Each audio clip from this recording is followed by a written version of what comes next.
কি ভিডিও করবো? আমি আবার চেঞ্জ করবো। ভিডিও করা হয়ে গেছে। ভিডিও শেষে একটু নাস্তা কথা বলবো। নাচো একটু দেখি। দেখো বন্ধুরা, আমার বাইরে যাওয়া লাগে না, আমার বাড়িতেই ড্যান্স দেখলে খুশি হয়ে যায়। দেখো তোমার দিদি ভাই কীভাবে নাচ করছে।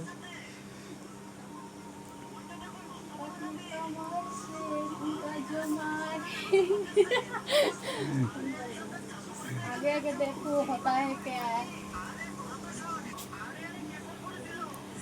হাই ফ্রেন্ডস, আমি কিন্তু কোনো টাকা পয়সা কিচ্ছু পাই না। আমি আমার নিজের ইচ্ছাতে আমি ভিডিও করি।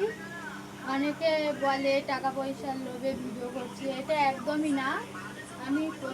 আমি ভিডিও করছি 2 বছর, তো আমি প্রথমের তো কোনো টাকা পয়সা পাই না, আর এখনও পাচ্ছিও না। আমি আমার শখে ভিডিও করি, ঠিক আছে? তোমরা এরকম উল্টোপাল্টা কমেন্ট দেওয়া করবে না, ঠিক আছে? আমি আমার ইচ্ছাতে ভিডিও করি, আর যেদিন টাকা পয়সা পাবো অবশ্যই তোমরা জানতে পারবে। তো ততদিন সঙ্গে থাকো, দেখতে থাকো আমার ভিডিও। আমি এইভাবে